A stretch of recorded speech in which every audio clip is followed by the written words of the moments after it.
Aunque mi atuendo no es el de mayor rigor histórico, todo hay que decirlo, mi pretensión era la de ser una especie de Enola Holmes para trasladarme al Madrid del siglo XIX e investigar los casos de algunos edificios desaparecidos en la ciudad con el paso del tiempo. Y como gran detective que soy, primero quiero hacer un poco de trabajo de campo. Así que contadme, ¿conocéis algún edificio destacado del Madrid de otra época que haya desaparecido? Hola a todos, estamos en la Plaza de Santa Bárbara, comúnmente conocida como Alonso Martínez. Sin embargo, se llamaba el campo del tío Nereje. Y bueno, lo que nos ha traído aquí es este edificio de atrás, ¿no? Actualmente se llama el Palacio de los Duques de Guevara, pero anteriormente era una cárcel. Otro ejemplo es la Basílica de Atocha, que aunque hoy en día la podemos visitar, no es la original, de finales del siglo XVI, principios del siglo XVII. La que tenemos es de 1952 y bueno, intenta un poco imitar lo que en su día fue, pero que no es lo mismo. Oye, si vas a hablar de edificios perdidos en Madrid, no te olvides de lo que estaba aquí, el Corral de la Pacheca, uno de los grandes gérmenes del teatro del Siglo de Oro. Se me ocurre un edificio, el convento de Santo Tomás, que estaba situado en la plaza de Santa Cruz y suponía uno de los mejores ejemplos de barroco madrileño. Desgraciadamente sufrió un incendio en 1875 y tuvo que ser demolido 3 años después. Aunque me gustó mucho el Palacio Real, ojalá el Alcázar de Madrid no hubiera sido pasto de las llamas aquella Nochebuena, sobre todo por el hecho de que perdimos un edificio histórico y también muchísimas de las obras que se albergaban en su interior, pero por lo menos tenemos esa pincelada de cómo era una de sus estancias gracias a las meninas de Velázquez.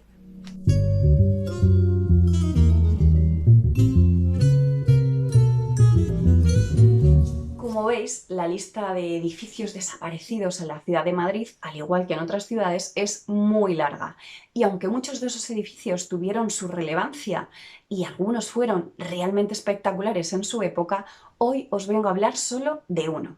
El Palacio Chifré, que estoy segura de que no suena de nada, pero también de que muchos y muchas habéis pasado por delante del edificio que lo sustituye muchísimas veces, porque se encuentra en el mismísimo Paseo del Prado, en el número 18, haciendo esquina con la calle Lope de Vega y enfrente del Museo del Prado. Allí donde se alza uno de los edificios más horrendos de Madrid, el Ministerio de Sanidad, Consumo y Bienestar Social, se construyó en la segunda mitad del siglo XIX el Palacio Chifré, uno de los ejemplos más importantes de arquitectura neomudéjar de Madrid.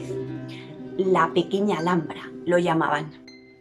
Por cierto, para aquellas personas que no sepan qué es eso del neomudéjar, es un estilo arquitectónico que se desarrolló a finales del siglo XIX y principios del XX, que estaba inspirado en la arquitectura hispano-musulmana de los siglos XIII y XIV y del que en Madrid se conservan numerosísimos ejemplos. Los Chifré fueron una familia catalana que hicieron fortuna en Cuba y en Estados Unidos.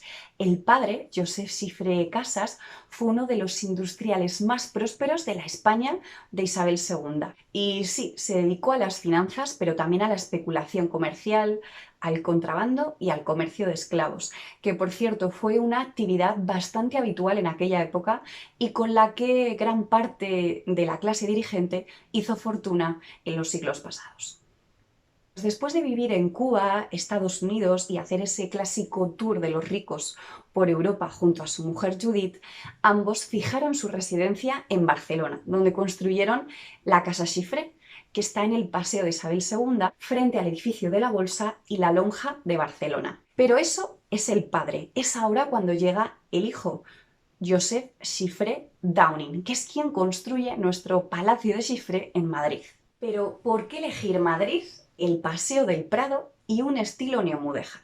Porque a mediados del siglo XIX Madrid se estaba convirtiendo en una especie de ciudad palaciega, porque las familias más adineradas estaban construyendo sus palacetes especialmente en la zona del Paseo de Recoletos y el Paseo del Prado.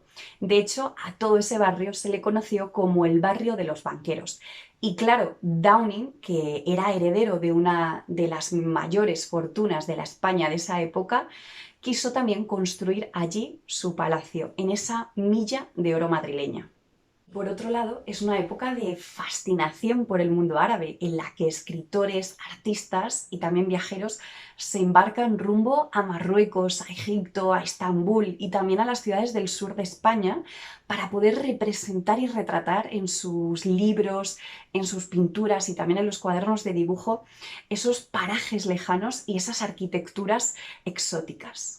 Y a ver, esta pasión decimonónica por lo árabe o lo oriental no aparece sin más, sino que en el fondo es resultado de pues todas las expediciones que empiezan a aparecer y a realizarse por parte de Francia, de Inglaterra y luego también de España, y que suponen el redescubrimiento de antiguas civilizaciones como la egipcia.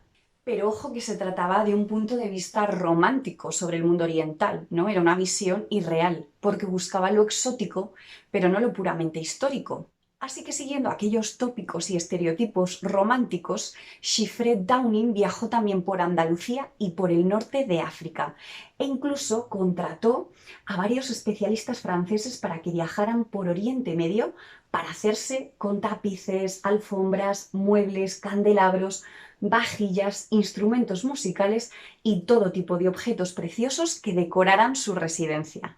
La fiebre por el orientalismo se hizo tan patente que sus más fieles followers se llegaron a vestir con ropas orientales.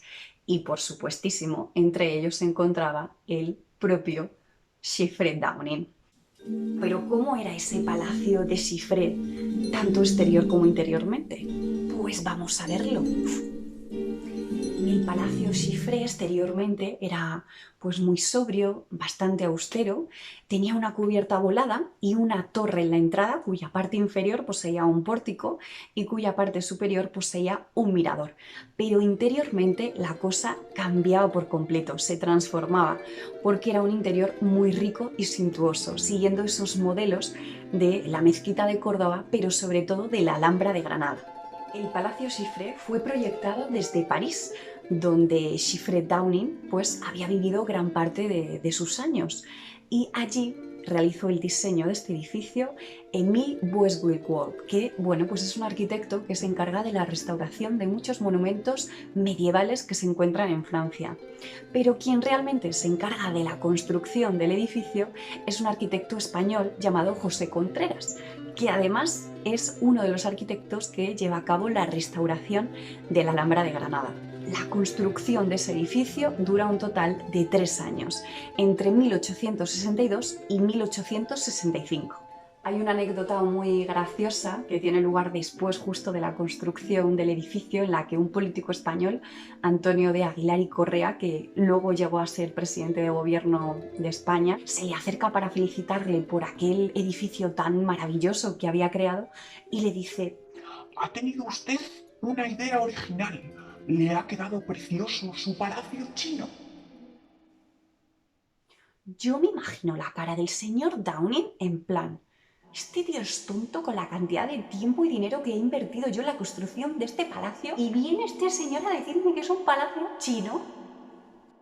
Lo cierto es que el resultado de esa decoración era una especie de batiburrillo de estilos, porque se mezclaban elementos árabes con chinos, japoneses, incluso elementos europeos que estaban de moda en el París de aquel momento. Así que podemos decir que Antonio igual no iba tan desencaminado. Como viene siendo habitual en la historia de la arquitectura, cuando un edificio se termina, sus dueños ya están a punto de morirse. Y eso es lo que pasó con Chifred Downing, que solo pudo disfrutar de ese maravilloso palacio que construyó en el Paseo del Prado durante 3 años, porque murió en el 1868. Tras su muerte fue su hijo Chifred Hamel quien heredó ese palacio, pero también quien acabó vendiéndolo. ¿Por qué? Bueno, Hamel fue un personaje con un altísimo nivel cultural, un gran mecenas del orientalismo español, pero también del teosofismo. Y como estaba tan sumamente implicado en la sociedad teosófica madrileña, quiso dedicar casi toda su fortuna a ella y eso le obligó a tener que vender esa pequeña Alhambra de Madrid. Después de Schifre-Hamel fueron muchísimos los usos dados al Palacio Schifre. Se convirtió en embajada de México, en almacén y venta de muebles, en escuela durante la Guerra Civil Española y también pasó por las manos del Duque del Infantado y de la inmobiliaria Alcázar, hasta que en 1949 fue finalmente demolido y en ese mismo solar se levantó el actualmente Ministerio de Sanidad, Consumo y Bienestar Social. La buena noticia, si se puede considerar así, es que muchos de los elementos del Palacio Schifre no han desaparecido, simplemente se disgregaron y hoy en día se encuentran en lugares muy curiosos. La fachada fue incorporada al chalet de una finca de Navas de Riofrío, en Segovia, que se dedica a la ganadería y a la celebración de bodas y eventos. La preciosa escalera fue a parar al pueblo de Chiloeches, en Guadalajara. La Embajada de Francia adquirió los pisos de madera. Los marqueses de Deleitosa compraron aleros, artesonados y puertas para su finca de Salamanca. El patio central, con sus columnas de mármol, acabó en una mansión en la antigua autopista de Barajas que perteneció en su día al dictador dominicano Trujillo durante el franquismo. Y por último, en la Escuela de Arquitectura de Madrid se conservan 2 ventanales decorados del palacio, aunque se encuentran muy deteriorados. ¡Ay, qué fantasía poder viajar al pasado, ¿verdad? Y ver con nuestros propios ojos aquellos edificios que han desaparecido de Madrid, especialmente los de esa arquitectura orientalista de Madrid, como era el pabellón árabe del Parque del Retiro o el Palacio de Anglada, que guardaba en su interior una reproducción del Patio de los Leones de la Alhambra, o por qué no también la Sala Árabe del Palacio del Marqués de Salamanca y la Quinta de Vistalegre. Pero bueno, lo cierto es que no sirve de nada que nos pongamos nostálgicos porque ese Madrid ya no va a volver. Más bien tenemos que pensar cómo vamos a proteger el patrimonio histórico y artístico que sí que tenemos en Madrid, al igual que el de otras muchas ciudades, y aprovechar para descubrir cada uno de esos cientos y cientos de rincones que guardan muchísimas historias maravillosas y que están esperándonos ahí fuera.